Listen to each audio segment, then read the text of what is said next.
안녕하세요. 니체 자라투라 164강 진행했습니다. 어,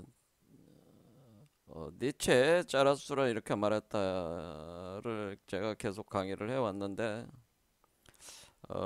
강의를 하다 보니까 니체가 주로 그 가치 전도 해체시키려는 대상이 당대의 그 서구 문명의 핵심을 차지하고 있는 기독교 사유 체계라고 하는 것이죠. 기독교 사유 체계의 그 가치 구조를 기독교 사유 체계에서 세계로 구성된 각종 그 가치 체계를 그 붕괴시키고 해체시키는 것이, 그리고 이것을 전도 작업을 하는 거죠. 뒤집어 버리는 것이 바로 니체가 자기 철학에서 주로 전개를 한 것이다. 그래서 그 이 강좌를 계속 하다가 그 2부 사장에 와서 그 그러면은 그 이렇게 붕괴 해체시키려는 기독교 사유 체계가 원래 그 나사렛 예수가 가르쳤던 것이냐,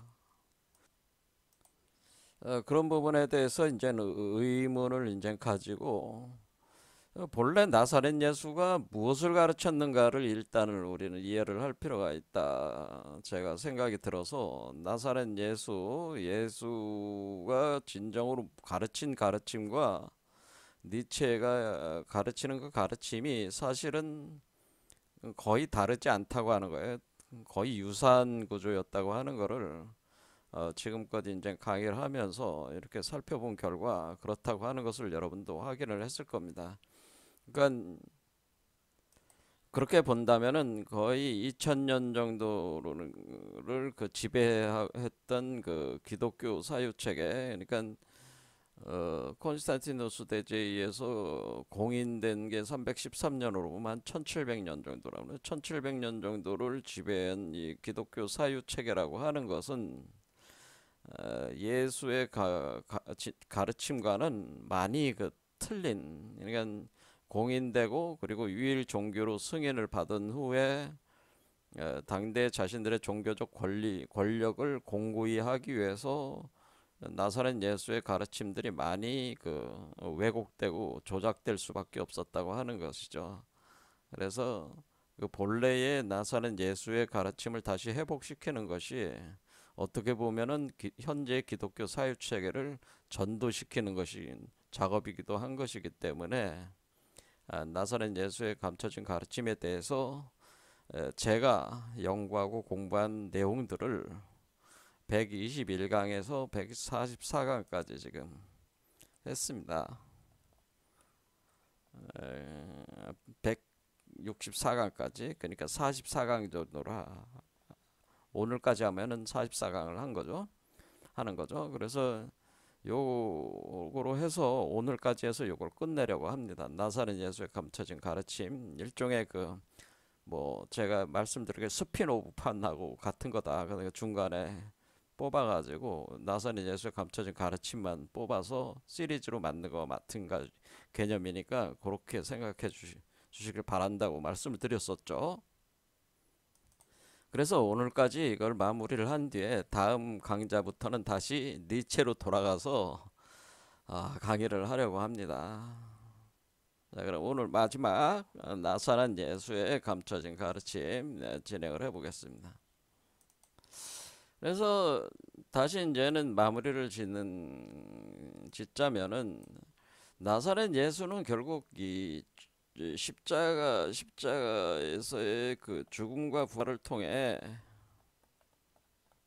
통해서 그, 그 인류가 구원된다고 하는 걸 이제 주장을 했고, 어, 그러니까 인류가 구원이 된다는 것은 결국 이 메커니즘 자체가 하나님은 신랑이 되고 사람은 신부가 돼서 신인 합의를 한다고 하는 거죠. 그래서 신인 합의이 바로 요게 십자가가 표현하는 것 자체가 원래 신인 하빌이다. 그래서 십자가는 그 십자가의 형태는 이렇게 가로로 누운 게 여자의 성기를 가리키는 거고, 요렇게 꼽는 게 남자의 성기를 가리키는 것이다. 그래서 남녀 합의를 의미하는 것인데, 요게 신과 인간의 합의를 표현해주는 상징이다. 그러니까 하나님은 남성이고 사람은 여성으로 해서 신랑과 신부 개념이 되는 것이다. 그래서 이것을 신인 합일이라고 하는 것은 결국 이렇게 신인 그 하나님의 성령이, 그러니까 이걸 이제 내용적으로 따져보면 성령이 사람 속에 사람 속에 강령하는 거죠. 그러니까 내재화하는 거죠. 내재화한다는 거. 합해진다고 하는 거죠. 이것이 신인 합일 과정이라고 하는 거죠. 그러면은 그 여자 역할을 하고 있는 요 사람의 몸 속에 하나님의 자식이자 요 사람의 자식인 인자가 포태된다고 하는 거죠.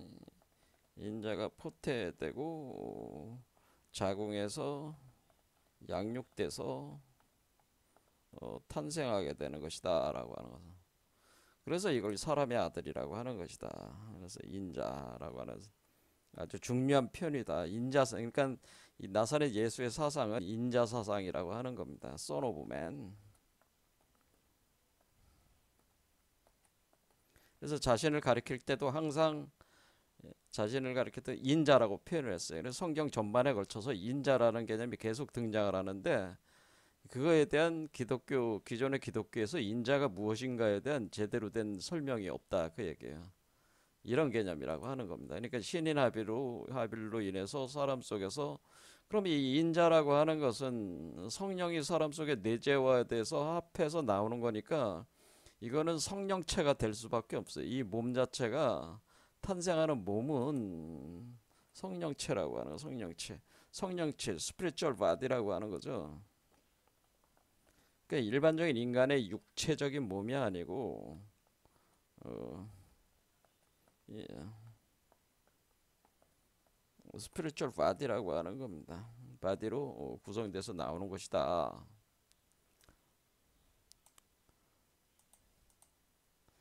그러면은 그런 성령체로 이렇게 나오게 되면은 이것이 결국에는 나오는 과정에서 이 사람의 영혼이, 그러니까 혼이라고 봐야죠. 우리가 원래 하나님으로부터 영이 들어온 거니까 이 사람의 혼백이 요걸로 옮겨가는 거죠. 혼백의 이동이 있다라고 하는 거죠. 그래서 이 과정에서 옛사람은 죽고, 이것은 뭐예요? 옛사람은 지금 겉사람이죠. 겉사람. 이게 그러니까 지금 신부 역할하는 겉사람은 죽고, 속사람, 새로운 사람. 이것이 바로 속사람이죠. 속사람이 요거죠. 요 속사람. 그러니까 옛사람은 내추럴 바디인 우리 인간을 뜻하는 거고, 새로운 사람, 새 사람은 우리 안에서 포태돼서 나오는 속사람이다라고 하는 거예요. 바울의 개념으로는 이렇게 죽어서 속사람이 이렇게 탄생하는 거는 죽고 새 사람으로 부활한다고 하는 거죠. 그래서 여기서 십자가에서의 죽음과 부활이라고 하는 것은 신인 합의를 통해서 그 인자가 포태돼 가지고 자궁에서 양육되면은 포태한 옛사람으로서의 인간은 죽고, 겉사람은 죽고, 속사람으로서의 그 아들, 그 인자는 인자로 부활을 한다고 하는 거죠. 이렇게 되면은 이것이 바로 구원의 과정이라고 하는,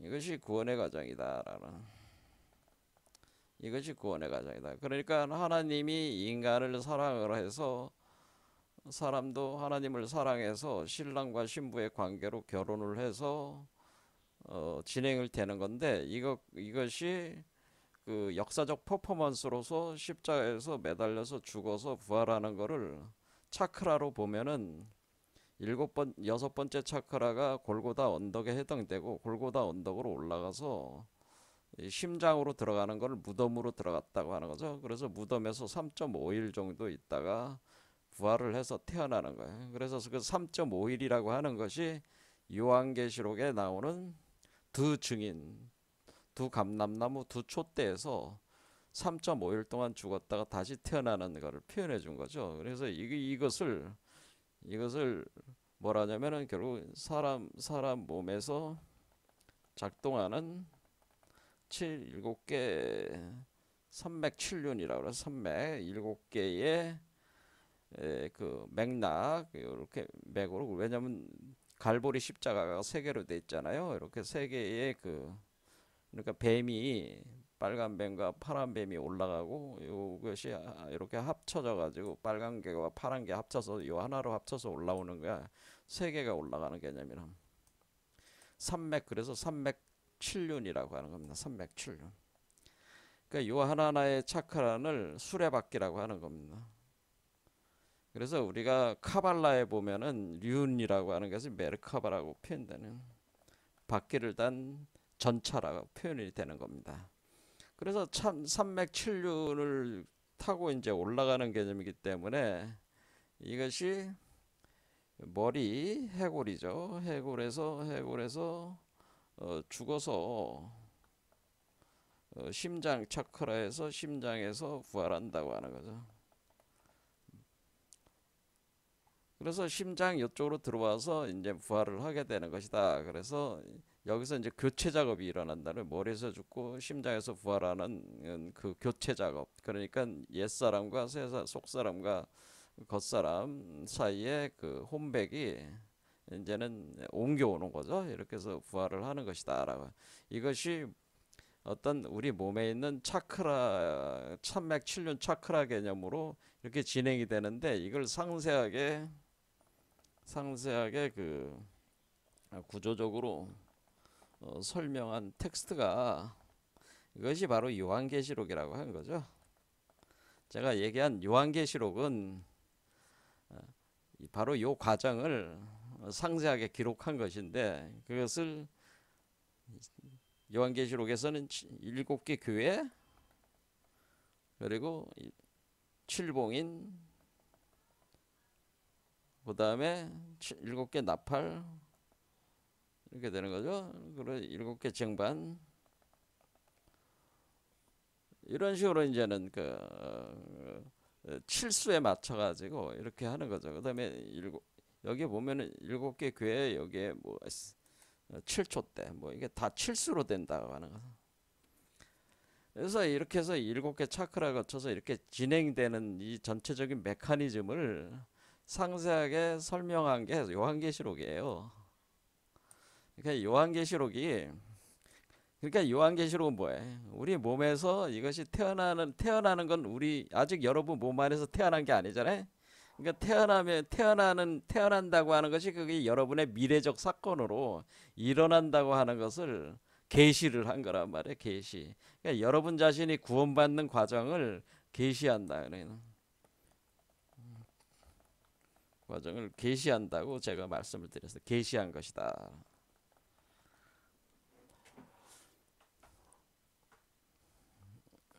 자, 그래서 이렇게 일어날 때 우리는 뭐가 있냐면은 이 모든 과정이 우리가 공부를 하려면은 에덴 동산 그 선악과 사건이 재현되는 거죠. 재현되고 그리고 그런 메커니즘을 모세의 카발라가 그것을 카발라가 사유체계로 만든 거기 때문에 이 전개 과정을 그래서 모세의 카발라 철학을 또 카발라 사유체계를 어떻게 드러낸 거죠. 드러낸다고 하는 거죠. 그래서 이런 것들이 총체적으로 해가지고 제가 여러분들한테 설명을 드린 거죠. 이 메커니즘을. 그러니까 이 산맥7륜 개념이 이렇게 되는 것이 결국 이것이 오늘날 얘기하는 휴거죠. 휴거. 그렇죠. 휴거가 되는데 칠년 환란 과정, 환란 과정에서의 그 휴거가 바로 요 과정이라고 하는 걸 또 말씀을 드렸죠. 똑같은 얘기다. 7년 환란이 일곱 교회 일출봉이 칠납할 이 개념이고 7년 환란 과정이 전 3년 반, 후 3년 반이고 심장을 기준으로 해서 부활을 하는 거니까 이게 이렇게 들어올려지는 거니까 위쪽으로 이게 휴거다. 그래서 우리 몸 구조가 아래는 블랙홀이고 위에는 화이트홀이다. 제가 얘기를 했습니다. 그래서 이 구조에 대해서 이해를 해야지만이 이거를 이해할 수가 있다라고 하는 거예요. 근데 이제 세상에 있는 휴거론자들은 마치 밖에서 그런 일들이 일어나는 것 같이 생각을 하는데 그게 아니고 우리 몸에서 변화가 일어나는 거죠. 그래서 우리가 변하는 겁니다. 우리 몸 안에서 환란이 일어나는 겁니다. 그러니까 왜 환란이 일어나느냐? 그거야 당연히 여기서 지금 오늘 이제 보는 게 뭐냐면은 요한계시록 21장에 새 하늘과 새 땅이 이제 생기는 거란 말이에요. 내가 새 하늘과 새 땅을 보니 처음 하늘과 처음 땅이 없어졌다 이렇게 돼 있잖아요.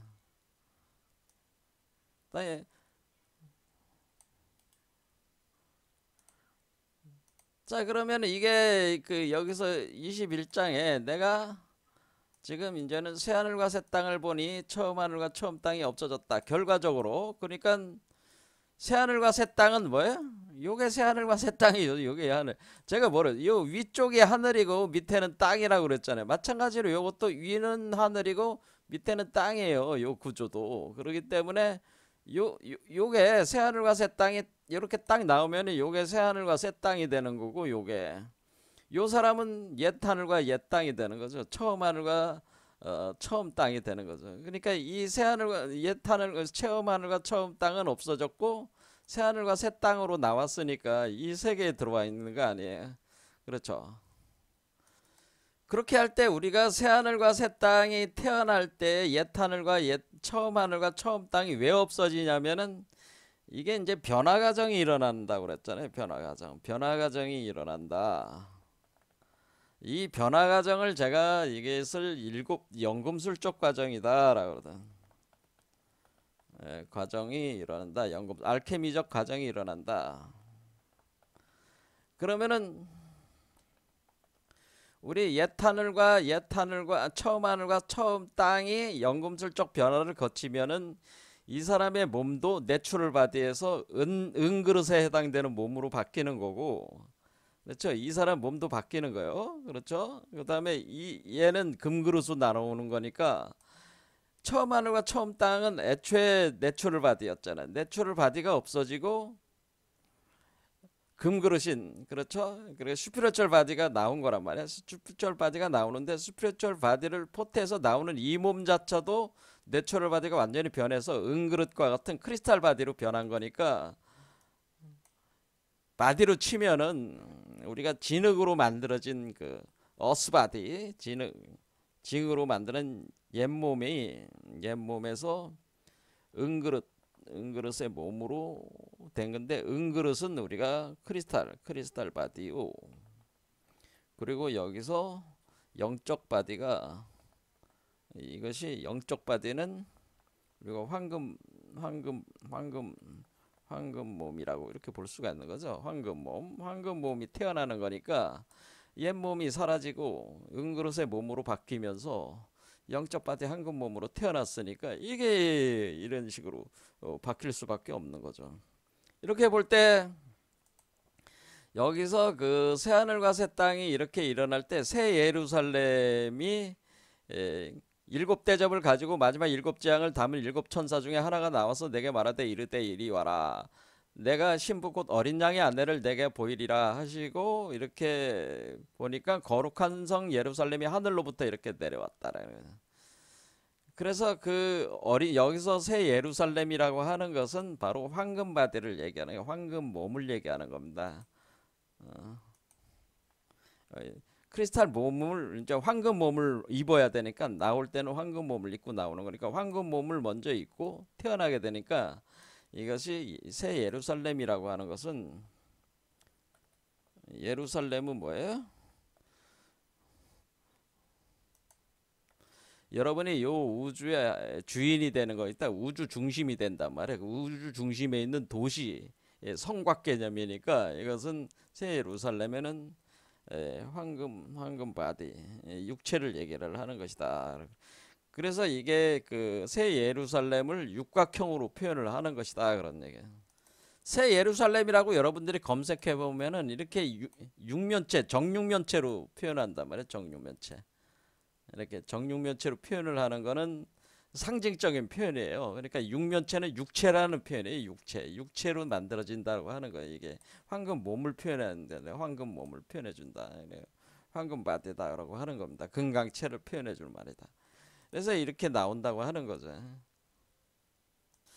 자, 그런데 이렇게 올라와서 태어나는 과정 속에서 여러분들은 뭐냐면은 그 기독교적인 개념으로는 여러분들은 타락된 존재잖아요. 타락된 죄악의 존재. 타락된 죄악의 존재. 존재요. 또 뭐라 그래?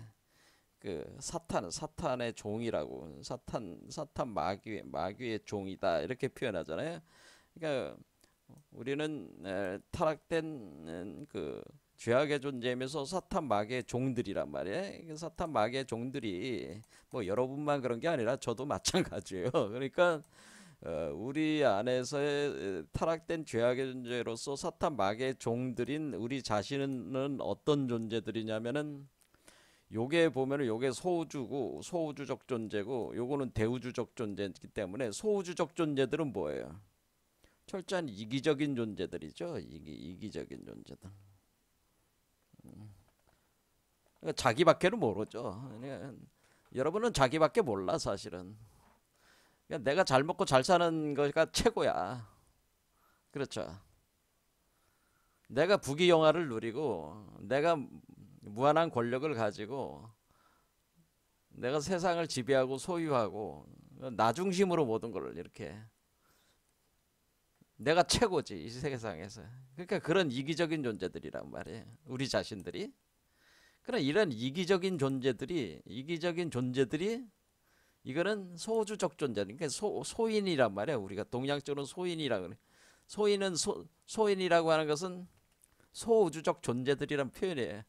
근데 요거는 태어나는 존재들은 구원받은 존재들은 뭐예요? 타락과 죄악, 사탄 마귀의 소나기로부터 벗어나야 되니까 이거는 이기적인 존재가 아닌 이 존재들은 태어나는 존재들은 무슨 존재들이 되겠죠? 대인이 돼야 되겠죠. 대인이 되는 존재들이 대우주적 존재들이죠. 그럼 이 대우주적 존재들은 어떤 존재들이에요? 이 존재들은 동체대비란 말이에요. 동체대비라고 해가지고 동체대비적 존재다. 그러니까 동체라는 거는 동체대비다라고 하는 거는 동체대비를 기본 정신으로 가지고 있는 존재들이란 말이에요. 동체대비는 뭐야? 모든 사람을 내 몸처럼 생각하는 거야. 내 몸, 내 생명처럼 생각해. 그러니까 우리가 우주 생명이 곧 나의 생명이야. 그러니까 우주 전체의 모든 생명, 이것을 등각이라고 하는 거야. 등각지에 이르렀다라고 하면 동등하게 얘기했다. 등각. 깨달음을 얻는다. 그러니까 이 세계 사람들이 모조리 나와 같다는 생각을 갖는 사람이야. 내가 특별하게 뛰어난 게 아니고 나와 같은 동등한 그리스도인자로서 동등한 동일체라고 하는 그 깨달음을 얻은 존재들이란 말이에요. 그렇게 몸이 나온 존재. 그러면은 우리는 타락된 죄악의 존재, 사탄 마귀의 존재로서 이기적인 존재들은 이 탐욕적인 존재들, 이 이기적인 존재들은 기본적으로 뭐야? 탐욕 뭐야? 자기 걸로 다 만들려고 하는 거잖아요. 이렇게 탐욕 끊임없이 처먹어대는 거지. 끊임없이 처먹어대려는 저는. 그렇죠. 그래서 분노. 자기 뜻대로 안 되면 화가 치밀하기야. 그렇죠. 분노적 존재들이.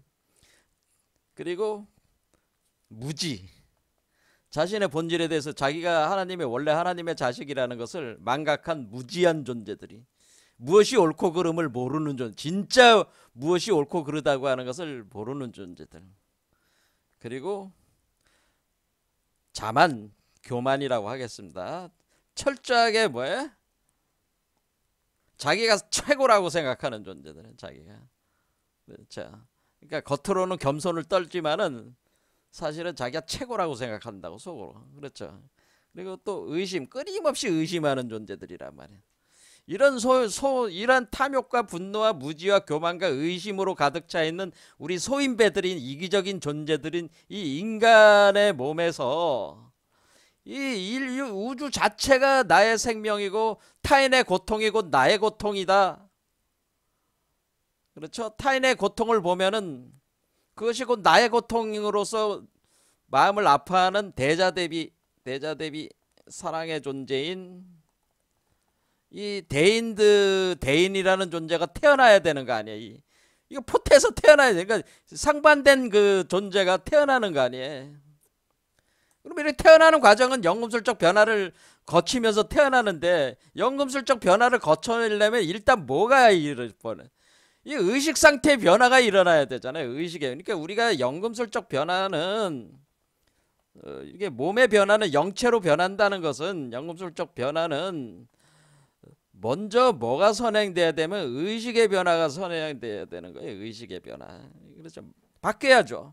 탐욕, 분노, 무지, 교만, 의심에 가득 차 있는 소인배들이 대자 대비 사랑의 존재로서 사랑으로 가득 찬 대인들로 변화해 나갈 때 나가는 그 마음이 변해야 된단 말이에요. 이렇게.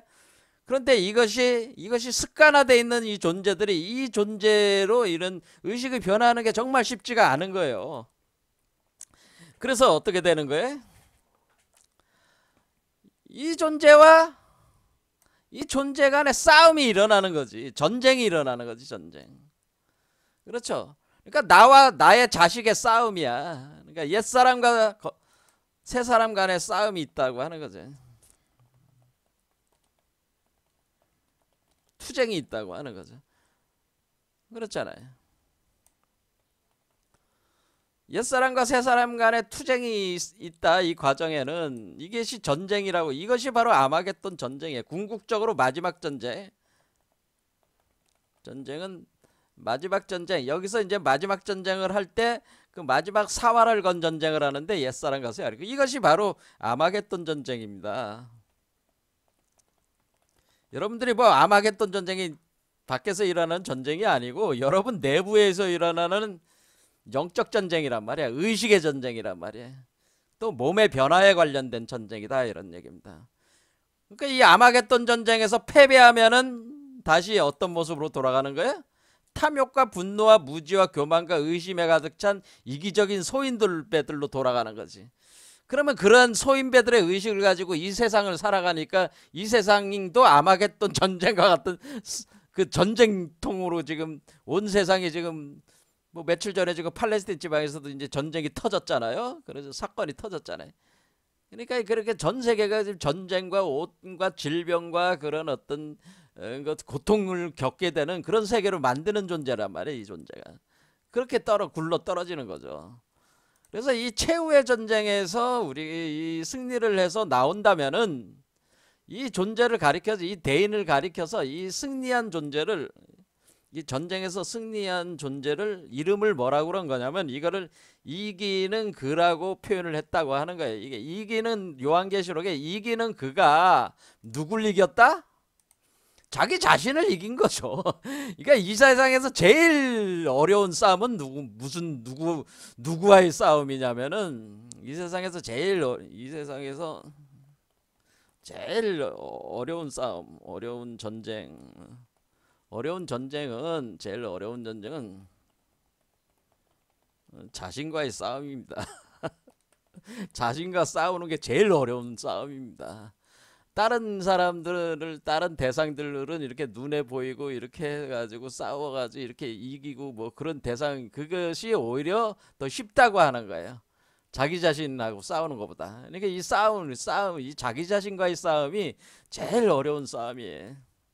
이 싸움에서 마지막 싸워서 마지막 전쟁이 일어나는 전쟁이 바로 그것이 바로 아마겟돈 전쟁을 얘기를 하는 거고요. 그렇게 할 때 우리가 이 탐욕, 분노, 무지, 교만, 의심이 이렇게 상승할수록 이것이 욕을 못 나가게 만들기 위해서 발악을 하는 요 모습이 생기는데, 이것을 뭐라 그런 거예요? 용, 짐승, 거짓 선지자. 용과 짐승과 거짓 선지자의 모습을 갖게 된다고 하는 거예요, 이 소인이. 그래서 이 용이, 이게 지금 뱀이 올라갔잖아요. 그러니까 이 뱀이 올라와서 얘가 나가지 못하도록 잡아먹으려고 하는 게 요한계시록 12장에 기록돼 있잖아요. 못 나가도록 만들려고 하는 거란 말이에요. 그러니까 용이, 그러면 이 사람은 짐승의 상태의 의식 수준이 짐승 상태면, 그렇죠, 야만적이고 탐욕적인, 그리고 만약 탐욕, 분노, 무지, 교만, 의심, 요 상태에 있는 게 이게 바로 짐승 상태예요. 그렇죠. 그런데 이 존재들이 또 요렇게까지 올라가면 뭐가 하면은 이 지혜력이 엄청나기 때문에 뭐야, 교활하다는 거죠. 엄청나게 머리가 좋다는 거지. 이 거짓 선지자가 된다고 하는 것은 지혜롭다는 얘기이기 때문에 엄청나게 머리가 좋아져요. 그래서 우리가 지금 우리 인류가 지금 과학 문명이 엄청 발전하고 있잖아요. 그것 자체가 이 거짓 선지자의 모습이야. 사실은 엄청나게 이 우주자연 법칙에 대한 이해력이 좋아져 가지고 뭐야, 물질 문명을 이용을 해 가지고 이런 자신이 탐욕, 분노, 무지, 교만, 의심의 이런 욕구들을 마음껏 발산하고 충족하는데 그런 물질 문명을 쓰게 된다는 거지. 그 지식을 이용을 해서. 그런 자들이 많아진다고 하는 거죠, 이게. 그래서 그게 거짓 선지자의 모습이다라고 하는 겁니다. 이런 모습을 가지게 된다고 하는 거죠. 그러니까 우리가 이기는 그는 이런 용짐승 거짓 선지자의 이런 자신의 모습을 이기고 나오는 존재가 되는 거죠. 그렇게 되면 이 죽음의 세계에서 벗어난 존재가 돼서 영생불멸의 존재가 되는 것인데, 그렇게 할 때 그러면 우리가 새로운 세계로 나오는 거니까 새하늘과 새 땅이 나오는 것이고, 새로운 몸을 얻으니까 새 예루살렘을 성을 얻게 된다, 그런 표현이라는 거죠. 그래서 여기서 이제는 그 이 성 예루살렘에 대한 성을 보니까 144 큐빗이라고 돼 있어 가지고 144는 144 곱하기 1000 하면은 뭐해? 14만 4천이잖아요. 그래서 14만 4천이 돼 가지고 이것이 그 천년 왕국의 144 큐빗이라는 개념이기 때문에 우리가 요한계시록에서 14만 4천의 그 이마에 인을 치는 인침을 받은 자들이 바로 구원받은 자들로, 이렇게 새 예루살렘 성을 자신의 몸으로 구현한 자들을 바로 14만 4천으로 표현을 하는 겁니다. 그리고 이 사람들이 바로 여기 나중에 보면은 뭐로 되냐면은 그 흰옷 입은 자들이 되는 거예요. 흰옷 입은 자들. 요한계시록에 보면은 여기 7장 되겠습니다. 여기 보면은 14만 4천 나오네요. 14만 4천이 이걸 뭐라고요? 예루살렘 성을 그 큐빗을 합하면 144 큐빗에다가 천년 왕국의 지금 상태에 있으니까 이렇게 돼서 14만 4천이 되는 개념이다. 원래는 요거와 같은 개념이다. 그런 얘기를 한 거고요. 여기에 보면 이제는 이 흰 옷 입은 자들이 누구냐 할 때, 그 흰 옷 입은 자들이 어린 양의 피에 그 옷을 휘쳐 희게 하였느니라 할 때, 이 흰 옷 입은 자들이 바로 요 이기는 자들이란 말이에요. 왜냐면은 지금 우리가 요한계시록 2장 3장에 보면은 이기는 그에게는 여기 사대교회 보내는 말씀 중에, 그렇죠? 하나 둘 셋 넷 다섯 번째 사대교회는 교회 이와 같이 이기는 자는 이와 같이 흰 옷을 입을 것이요, 이렇게 돼 있으니까 뭐예요? 아, 이기는 자들이 바로 흰 옷 입은 자들이고, 이 사람들이 원래 그러니까 이렇게 태어나는 요 승리하는 존재, 이기는 자들이 바로 흰 옷 입은 자들이라는 걸 알 수 있고, 이들이 바로 14만 4천이라는 걸 알 수가 있어요. 14만 4천에 해당되는 자들, 구원받은 자들이라는 걸 알 수가 있다는 거죠. 선택받아서 구원받은 자들이다, 그런 개념이라는 거죠. 그래서 지금 여기서 우리가 이제는 이기는 그에 대한 그 보상들 있잖아요. 이런 것을 여러분이 잘 이해를 해야 된다는 거지. 왜냐면 이 인자가 그리스도 인자라는 요 존재가 바로 그러니까 이 이기는 자가 바로 그리스도 인자인데 요한계시록 21장에 보면은 왜 그러냐면 이기는 자는 이것들을 상속으로 받는데 나는 그의 하나님이 되고 그는 내 아들이 된다 이렇게 돼 있잖아요. 그러니까 하나님의 아들이 된다고 그랬잖아요. 그렇지. 하나님의 아들이 곧 사람의 아들 이렇게 태어난 사람의 아들을 얘기한 거거든. 그렇죠. 이렇게 몸 밖으로 태어난 사람의 아들이 곧 하나님의 아들이란 말이야. 그렇죠. 이 몸 밖으로 이렇게 나왔을 때요. 이렇게 했을 때 머리 쪽으로 나왔을 때, 그랬을 때 요게 바로 그 인자이면서 하나님의 아들이고 이 아들이 바로 뭐예요? 상속자들이라는 얘기지. 그러니까 이기는 자들이 바로 상속자들이라고 하는 겁니다. 이기는 자들이 그러니까 진정한 이스라엘 민족이 이스라엘 백성들이 이기는 자들이에요. 저기 지금 팔레스틴 지방에 있는 그 이스라엘 국민들은 그 사람들이 선택받은 자들이 아니고 이렇게 영적인 얘기를 얘기하는 겁니다. 이 그리스도 인자고 이들이 바로 하나님의 아들들이고 아들들이고 이 사람들이 바로 이스라엘 백성들이라고 하는 겁니다. 진정한 이스라엘 백성들이라고 하는 겁니다. 그러니까 저쪽 지금 유대인들이 저기 팔레스틴 지방에서 저기 영토를 가지고 저렇게 하는 거는 사실은 자신들은 선민이라고 하지만은 그건 선민의 모습이 아니라고 하는 거죠. 얼마나 끔찍한 일들이 벌어지고 있습니까 지금 그게. 자 그런 거죠. 그래서 진정한 이스라엘 백성들은 이기는 자들이 진정한 이스라엘 백성에 속하는 거고. 그리고 이스라엘이라는 말 자체가 이긴 자라는 뜻이에요. 하나님 야곱의 이름이 이스라엘인데 야곱이 씨름에서 이겼다 해가지고 이스라엘 이름을 받은 거거든요. 그래서 이긴 자라는 거는 그 이스라엘이라는 어휘 자체의 개념이 이긴 자라는 의미입니다. 이게. 그래서 이긴 자들이 핵심 개념이에요. 그래서 이긴 자들이 받는 보상들을 다시 한번 읽어보겠습니다. 자, 7개 차크라는 7교회니까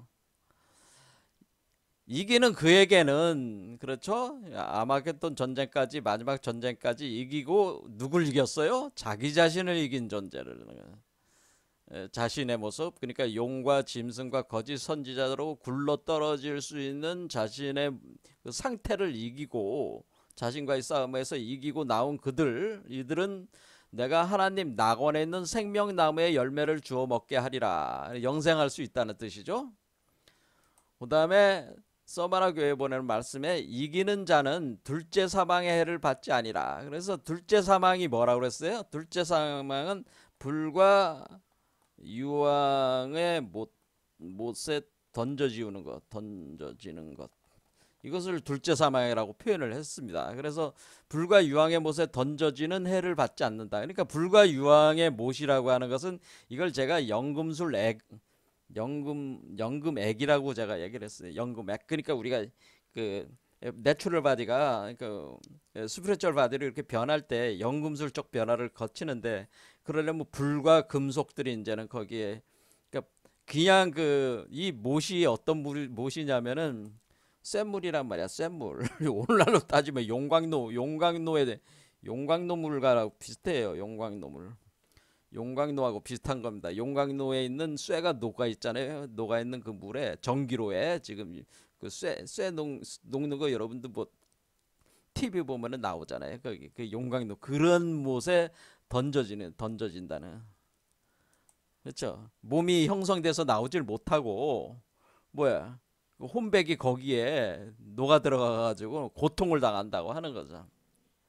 이게 둘째 사망이라. 왜? 못 나오면 그렇단 말이야. 못 나오면은 이게 연금 과정을 이렇게 거쳐 왔는데 못 나오면은 얘가 딱 나와야 되는데 못 나오고 거짓 선지자여 용과 짐승의 모습을 유지하고 있으면 얘가 낙태가 돼 버리고 유산이 돼 버리면서 여기 머리 쪽에 뭐예요? 끓는 연못물이 부글부글 끓어오르니까 여러분의 의식은 엄청난 고통에 근데 그 의식이 변해서 몸이 되는 건데 그런 고통을 받게 된다고 하는 거죠. 그러니까 탐욕, 분노, 무지, 교만, 의심이 더욱더 증폭이 되면서 너무 뜨거우니까 여러분이 뭐 한말 화병이라고 하는 거죠. 그 화병의 정도가 상상할 수 없는 화병이 일어나는 거야.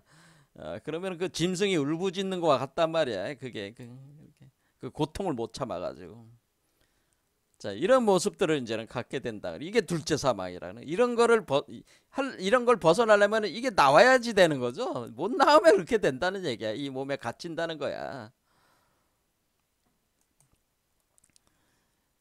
자, 세 번째 교회 보내주는 말씀. 이기는 그에게는 내가 감췄던 만나를 주고 흰돌을 준다라고 이렇게 했습니다. 감췄던 만나라고 하는 것은 우리가 그 모세가 그 이집트에서 지금 팔레스타인 지금 가나안으로 갈 때까지 그 이스라엘 백성들이 먹었던 하늘에서 내려온 음식들이 있어요. 그게 만나고 메추라기 같은 건데, 만나는 뭐야? 하얀 그 가루 같은 거예요. 그러니까 우리가 추수를 해가지고 이렇게 만들었다고 이렇게 볼 수가 있는데, 우리 몸 안에서 그것이 이제 하늘에서 내려온 개념인데, 이 만나, 그러니까 예수가 설명을 하기를 모세가 주었던 만나는 먹어도 너희들은 죽었지 않느냐, 너희 선조들은. 하지만은 내가 주는 만나를 먹으면은 내가 주는 이 생명의 떡, 이 감춰진 만나는 어떤 만나냐면은 생명의 떡이라고 하는 겁니다. 내가 생명의 떡을 만드는, 내가 주는, 그리스도가 주는 생명의 떡, 그렇죠? 생명의 떡을 먹게 된다는 건 뭐예요? 생명의 떡을 먹어야지 그 떡의 영양분으로 얘 몸이 만들어질 거 아니에요. 그러니까 만나라고 하는 것은 요 존재의 내추럴 바디를 스피리추얼 바디로 만드는, 스피리추얼 바디를 만드는 음식이라는 얘기예요. 그러니까 하늘의 음식이란 뜻이야. 그러니까 여기서 이 올라가는 과정에서 몸이 변한다고 하는 것은 이 만나를 먹고 자라는 거란 말이야, 얘가. 그걸 총체적으로 만나로 표현한 거란 말이야. 하늘에서 내려오는 음식. 그래서 그것을 스피리추얼 바디로 변하는 원료, 그 한마디로 음식, 재료라, 이렇게 생각하시면 됩니다. 그럼 흰돌이 됐다고 하는 건 제가 지금 황금체가 됐다고, 황금 메탈체가 됐다, 황금체가 됐다, 금강체가 됐다. 흰돌이라는 게 뭐야? 하얗게 빛나는 돌. 왜 하얗게 빛나는 산돌입니다. 살아있는 돌. 왜? 얘 몸은 지금 금그릇이라고 생각하시면, 금그릇이다. 또는 어떤 조각을 했는데 그 황금을 갖다가 파가지고 조각을 했어. 아니면 다이아몬드를 조각을 했어. 그것을 뭐야? 하얗게 빛나는 돌을 조각을 하면 몸을 만들어내는 거예요. 근데 그 조각된 몸이 이렇게 그 움직일 수 없는 몸이 아니라 살아있는 돌이라 말이야. 살아있는 돌. 그렇게 표현을 합니다. 성경을 보시면은. 자, 그래서 살아있는 돌이라면 하얗게 빛나는 살아있는 돌과 같다. 그래서 이 존재에 대한 걸 표현해 주는 거죠. 여기서 지금 얘기하는 거는 생명의 떡. 그러니까 우리가 이 스피리추얼 바디로 만드는 이게 영적 몸을 만드는 원료.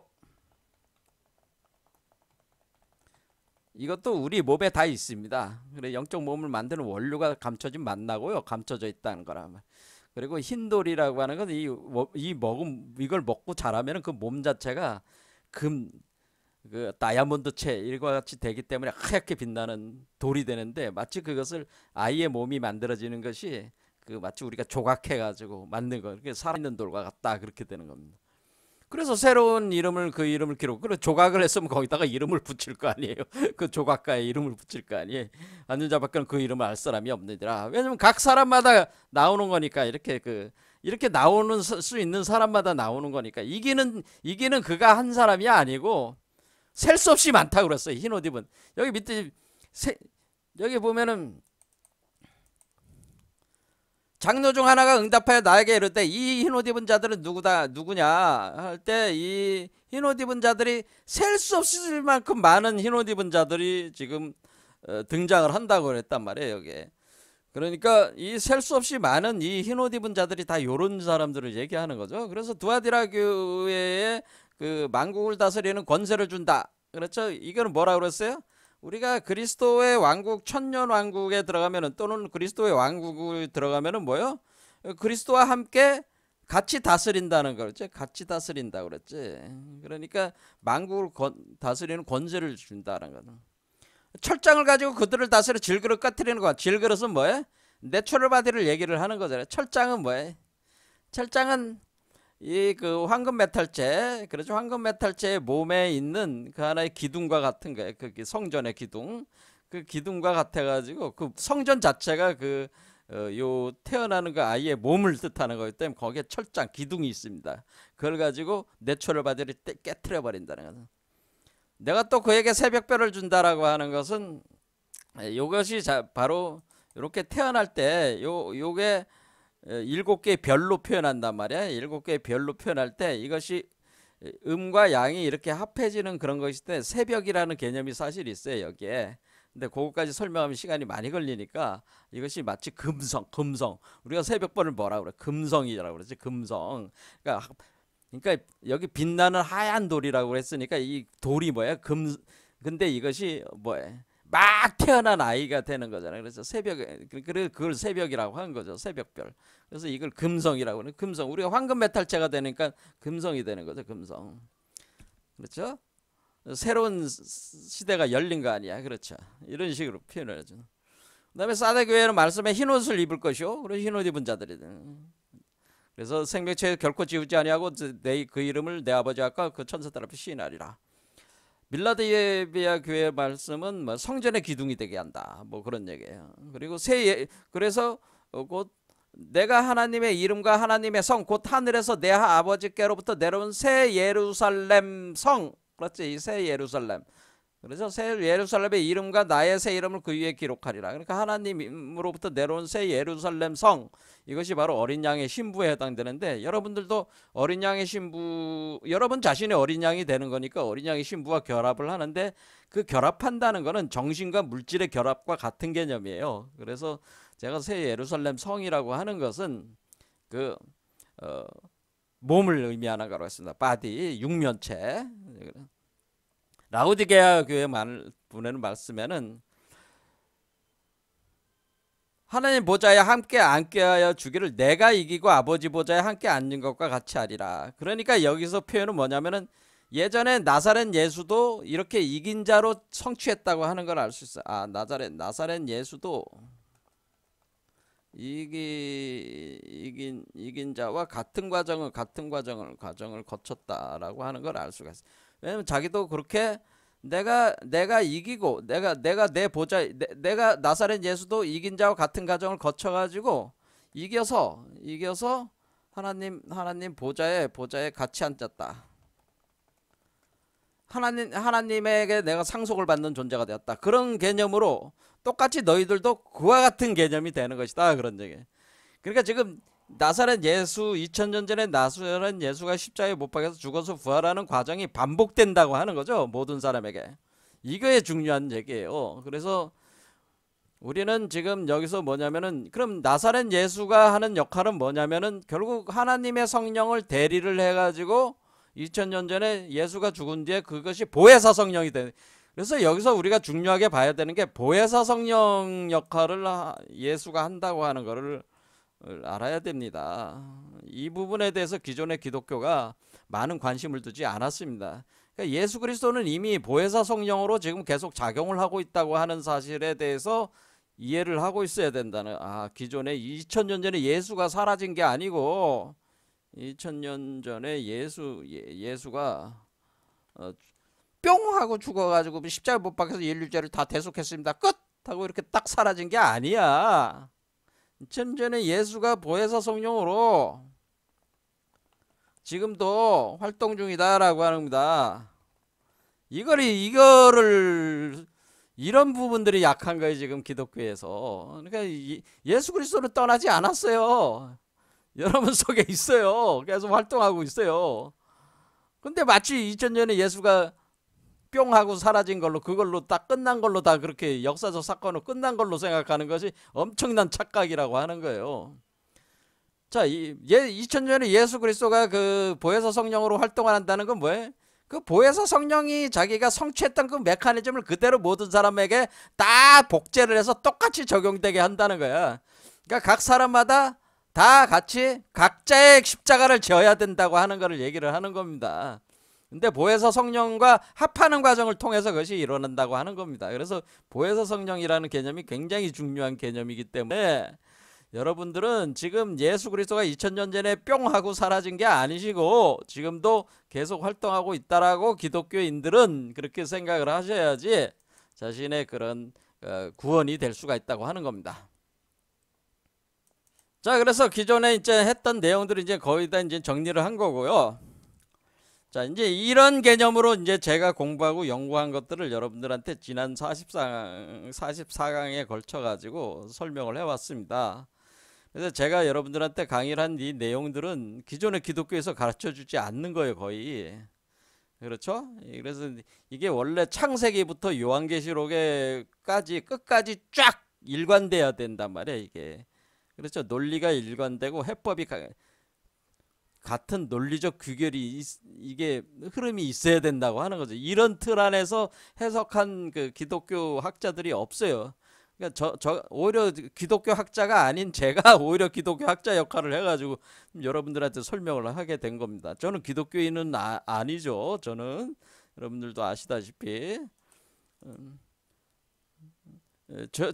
제가 보는 예수 개념은 또 이제는 그 여러분들 기독교인들이 생각하는 예수와 제가 생각하는 예수는 또 이제는 차이는 있습니다. 하지만은 마땅히 제가 생각하는 예수 개념이 이러한데 제가 생각하는 예수가 여러분들이 보통 기독교인들이 생각하는 예수보다 더 정확한 예수 개념을 예수가 정말 하고자 했던 것들을 반영하고 있는 게 아니냐 여러분들이 한번 생각을 해보시라는 거예요. 이 강의를 들어보시고.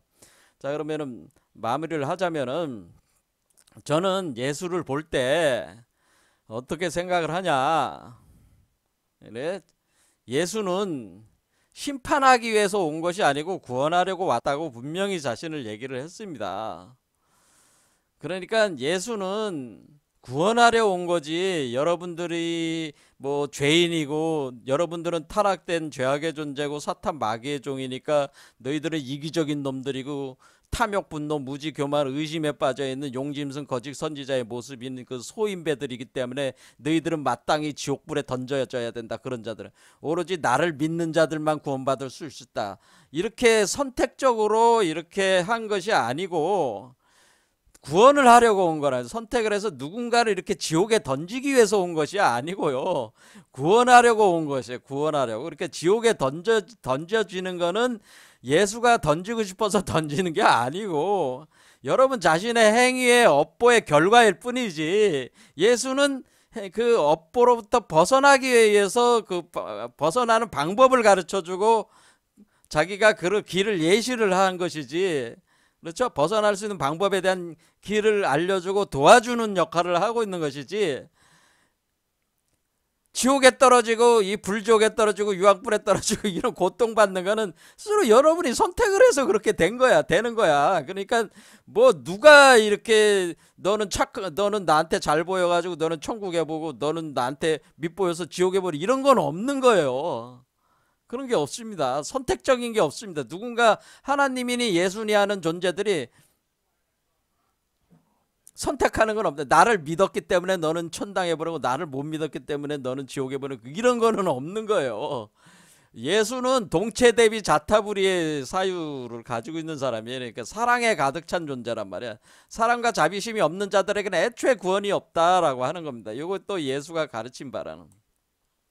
왜 그러냐면은 여러분들은 여기서 봐서 알지만은 원래 인간이라고 하는 것은 소인이라 사랑이 없는 자기중심의 사랑을 한단 말이에요. 나를 사랑하는 놈들만 사랑하나 어떻게 보면 이 자기중심의 자기밖에는 몰라. 이거는 뭐예요? 이 대인들은 뭐예요? 자기중심의 사랑이 아니라 오픈마인드로 뭐예요? 동체 대비 이 인류 이 우주생명 전체가 나와 같은 몸이라 내 피부치와 같은 거기 때문에 그들의 고통이 곧 나의 고통으로 느끼는 동체 대비의 사랑, 자타불이의 사랑, 타인과 내가 같다는 거야. 불이 다르지 않다는 그 사랑과 자비심이 있는 존재들이 바로 이 태어나는 이 존재들이란 말이야. 이 존재가 원래 예수의 그 모습을 가지고 있는 거잖아요, 이게. 그러면은 이 사람들이 생각하는 건 뭐예요? 심판하는 게 아니고 구원하려고 하는 거라니까. 그런데 이게 지금 우리가 이 과정이 그러한 예수 그리스도를 닮으려고 하는 거 아니에요. 그런 예수 그리스도를 본받아서 모델로 삼아서 모델로 삼아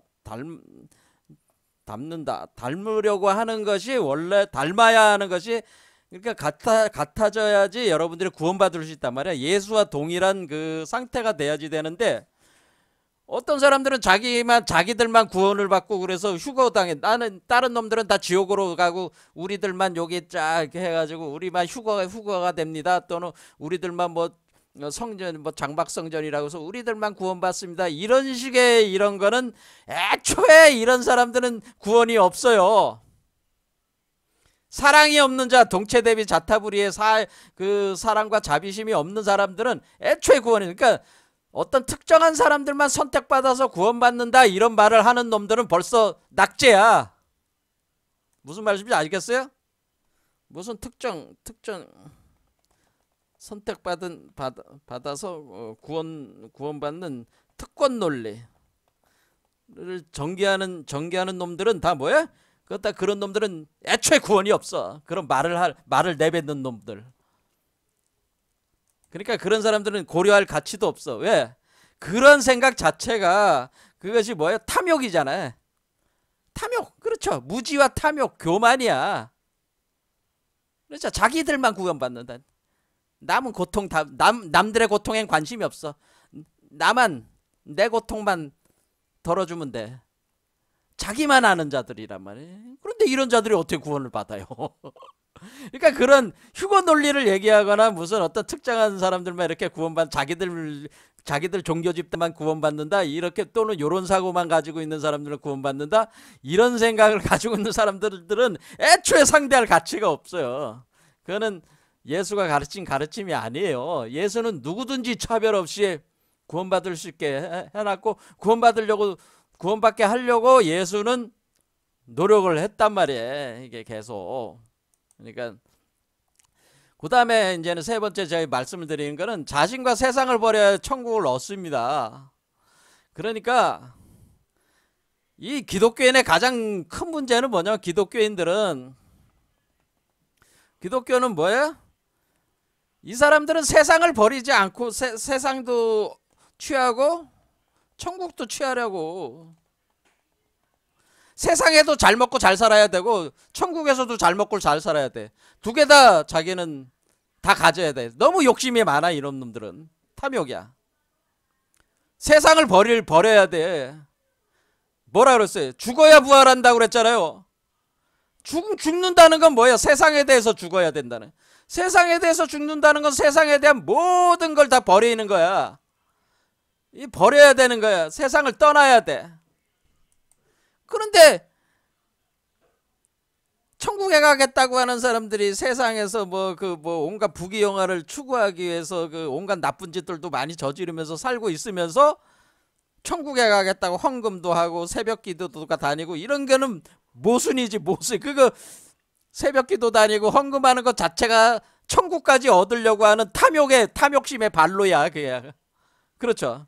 그러니까 헌금 많이 하고 새벽 기도 열심히 다닌다고, 그건 제가 볼 때는 그거는 이 인간이 엄청나게 욕심도 엄청나게 부리는 놈들인가, 이놈들은. 왜 세상에도 온갖 좋은 걸 다 헤쳐먹고 처먹을 뿐만 아니라 천국까지도 먹으려고 그래? 야, 그만 좀 해라. 세상에서 잘 먹고 잘 살고 싶으면 이 세상에서 잘 먹고 잘 살지, 천국까지 먹으려고 그래? 너무 탐욕이 심하지 않냐? 그것 때문에 그냥 새벽부터 일어나서 기도하고 뭐 해주십시오, 뭐 해주십시오, 뭐 하는데, 그리고 돈 기부하고 이런 모든 행위들이 뭐예요? 사실은 자기가 천국에 가려고 하는 몸부림이지. 근데 두 개 다 가지고 싶어. 하나를 포기하기 싫어. 하나만 가져. 이 세상을 갖게 되면은 천국에는 못 들어가요. 천국을 갖자고 하면은 세상을 버려야 됩니다. 이게 기본 정신이 안 돼 있는 사람들은 답이 없어요. 두 개 다 못 갔습니다. 제가 분명히 얘기하고는 두 개 다 못 갖는다.